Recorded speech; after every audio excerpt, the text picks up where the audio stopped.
Dan kasus ini substansinya sebenarnya dibunuh, bukan bunuh diri. Dia masuk, ketika almarhum masuk ke dalam lagi, pintu tertutup. Nah, di situ feeling intelijen saya mengatakan almarhum dikerjain pada saat itu. Di backup pasti dia, karena ada bekas memar di tangan kanan. Jadi ada nomor identifikasinya 391 0000391, 0000392, 0000393, 0000394. Kami merasa ini jebakan. Jebakan seperti apa? Ya, jadi almarhum ADP maupun wanita berinisial V ini terjebak dalam satu situasi. Dalam satu situasi, dalam satu skenario. Keluarga inti bilang buka saja, biar jelas. Toh almarhum sudah tidak ada, tapi kami butuh penyebab kematiannya.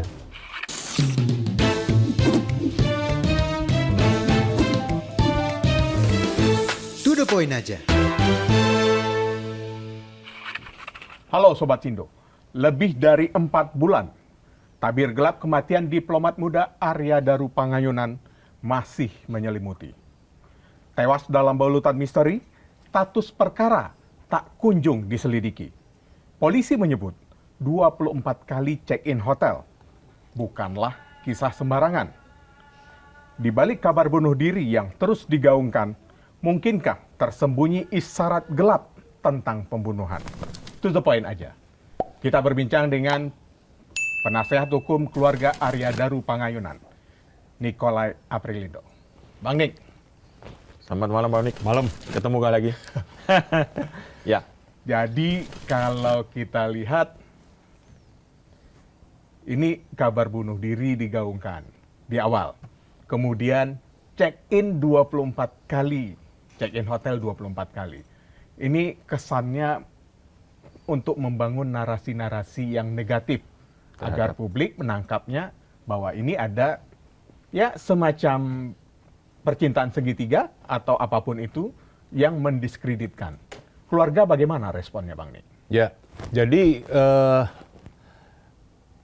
dari tanggal 29 Juli, waktu saya speak up pertama kali lewat Sindo News.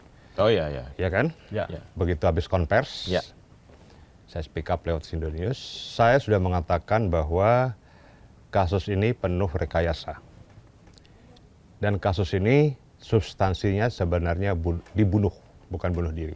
Ya, itu pertama kali ini. Pertama kali sekali. Belum ada yang lain ngomong. Belum ada yang lain betul. ngomong. Saya bilang ini bukan tidak melibatkan pihak lain. Iya.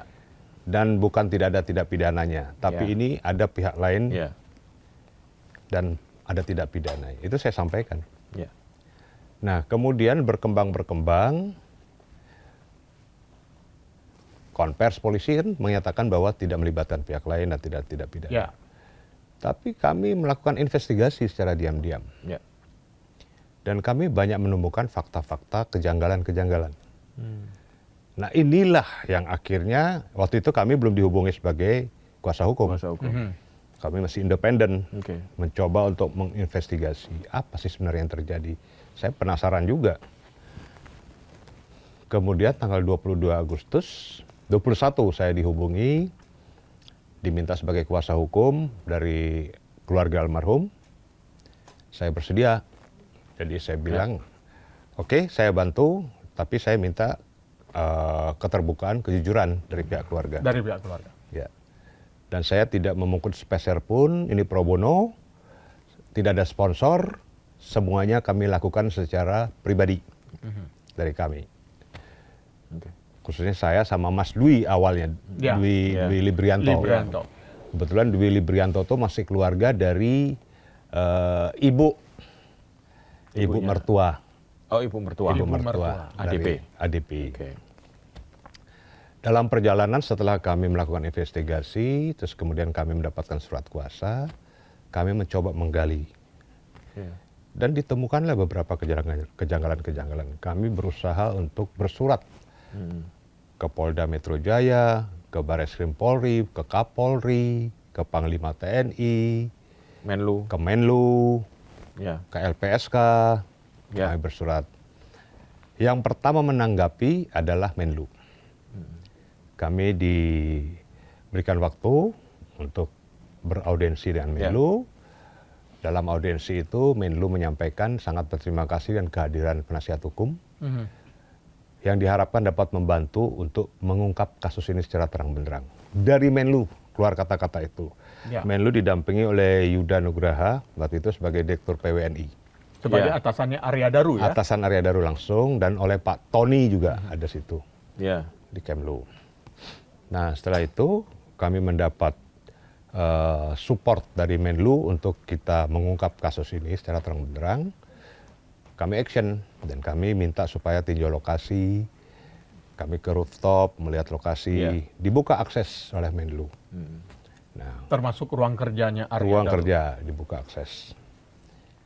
Kami berusaha untuk menanyakan pada teman-teman satu direktorat beliau, almarhum, tapi teman-teman itu kelihatannya agak sedikit ya Tertutup. mungkin tertutup. Ya. Mereka mungkin takut atau apa, kami nggak tahu ya. Tertutup dalam masalah ini. Nah, belakangan kami baru tahu bahwa teman-temannya itu juga trauma dengan kematian almarhum, ditambah lagi kematian Yang satu lagi. Zetro Zetro. di Zetro. Peru itu, di Iya. Peru. Nah, sehingga saya dapat telepon dari beberapa teman yang diplomat. Oke. Teman-teman itu bilang, "Bang, tolong dong bantu supaya ini diungkap." Kami pun juga ketakutan. Kami was-was juga nih. Saya bilang, "Siap, saya akan bantu. Kita mengungkap ini secara terang benderang." Nah, dalam perjalanan kami tuh menemukan beberapa hal setelah kami teliti dengan beberapa tim ahli kami. Kami berusaha untuk menghubungi orang-orang yang pakar di bidang itu dan kami tanyakan. Pertama masalah lakban, Ya. ya kan. Setelah kami tanya lakban itu, saya berpikiran lakban itu kan ada sisa di sebelah kiri, Oke. Iya, menggantung kan. betul menggantung. Saya menanyakan itu lakban kira-kira dililitnya dari arah mana dulu kalau sisanya ada di sebelah kiri menggantung. Alur Lakban, lilitannya ya Bang ya. lilitannya. Perkiraan saya lilitannya itu dari atas ke bawah.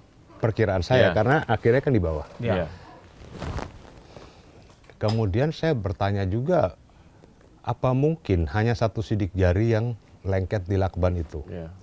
Bisa jadi sidik jari itu yang dikatakan miliknya almarhum, setelah dilakban kemudian jari almarhum ditempelkan ke sidik jari. Iya.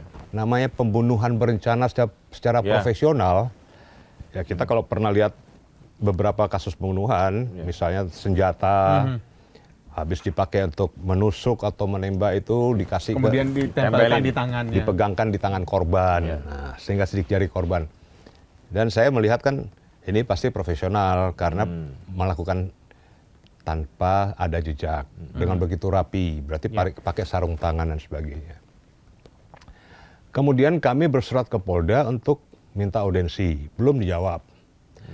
Kemudian kami mau tinjau lokasi, tidak juga diberikan akses. Sampai sekarang detik ini. Nah, baru tanggal 20 Sampai sekarang? untuk akses ke TKP, ke kamar kos almarhum. Oke, berarti sama sekali belum pernah ke sana ya? Kami belum diberikan akses. Sampai Katanya hari ini. menurut orang Polda, menurut penyelidik, pemilik kos traumatik karena menyangkut bisnisnya, Oke. gitu kan? Ya, kami Nah, bilang, penjaga kosnya juga entah kemana. ya makanya. Nah, singkat cerita, 26 November kemarin kami mendapat jawaban dari Polda untuk untuk audiensi. Ya. Dalam audiensi kami diterima, kemudian kita sepakat dulu dengan keluarga. Kalau ada hal baru kita ikuti, kalau nggak ada hal baru ya udah kita pulang. Ya. Nah pada saat masuk saya tanya, kebetulan yang memimpin audiensi itu, rapat itu adalah Wadi Reskrim Pak Putu siapa namanya itu. Ya. Kemudian didampingi oleh Kabid Humas yang baru, Pak Budi. Budi. Ya. Budi Hermanto. Kemudian Kanit Kasubdit, Jatan Ras atau apa itu, saya kurang paham itu. Nah, saya tanyakan, undangan ini, beraudiensi ini, apakah ada hal-hal yang baru yang perlu disampaikan? Ya. Wah, dia bilang ya kita dengar aja penjelasan penyelidik. Oke. Terus saya sampaikan bahwa undangan itu ditujukan kepada Pak Subaryono, ayahanda almarhum, Ayahanda. dan kepada istri daripada almarhum Daru, Ya. yaitu Meta Ayu Meta Ayu, Puspitantri. Tapi karena dua-duanya dalam kondisi sakit, tidak bisa hadir, mereka menyatakan bahwa sudah ada kuasa hukum, penasihat hukum, silakan penasihat hukum menghadiri. Oke. Sesuai dengan surat kuasa yang ada. Dan Ya. ketentuannya kan begitu. Betul. Mewakili kepentingan hukum Betul. dari pemberi kuasa. Nah, setelah itu saya tanyakan, hal baru apa yang perlu disampaikan? Dengar aja dulu.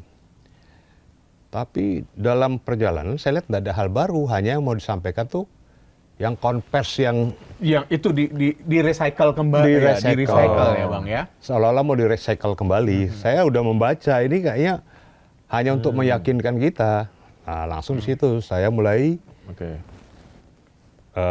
mengkritisi. Saya bilang, saya ingin tanya dulu masalah lakban. Saya bilang gitu. Lakban ini, kalau kita lihat ada bekas, ada sisa lakban yang gulungan itu di sebelah kiri. Saya tanya ke penyelidik, menurut penyelidik lakban ini dari arah mana ke mana? Oke. Alurnya. Oke. Ya. Mereka diem. Terus saya bilang, coba saya tanya nih, ini penting saya bilang itu. Untuk kita dapat memastikan bahwa lakban itu betul-betul menyebabkan kematian. Langsung penyelidik bilang dari arah kepala ke leher. Saya bilang, berarti sama. Ya. Oke. Karena kalau saya lihat, kalau dari arah kepala berarti yang lebih dahulu ditutup kan mata. Supaya kalau almarhum masih hidup, tidak melihat siapa yang melakukan. Ya. Baru ke arah hidung dan mulut. Kemudian saya tanya, posisi waktu di lakban itu dalam posisi berdirikah, tidurkah, duduk? Atau duduk. Ya. Itu tidak dapat dijawab oleh polisi. Oke. Saya bilang kalau posisi tidur berarti spray acak-acakan, kemudian bantal, kemudian selimut. Ini Ya. kan rapi semua. Ya gitu. Kemudian saya tanya, kenapa waktu olah TKP lakbannya digunting? Nah disitulah baru mulai saling menunggu siapa dulu yang jawab, siapa yang dulu yang jawab. Ditanyalah ke Polres, katanya olah TKP Polres. Polres bilang Polsek. Polsek bilang kami datang hanya untuk mengamankan TKP. Oke. Yang olah TKP segala itu Polres. Oke. Mulai berkelit. Mulai. Ini mulai. Oke. Jadi permainan mulai berlangsung ini. Oke. Terus saya tanya, kenapa digunting? Kebetulan ada dokter forensiknya di situ yang dari RSCM. Saya tanya, dokter, waktu terima jenazah itu masih terlakban atau sudah tidak Terbuka. terlakban? Dokter katakan sudah terbuka.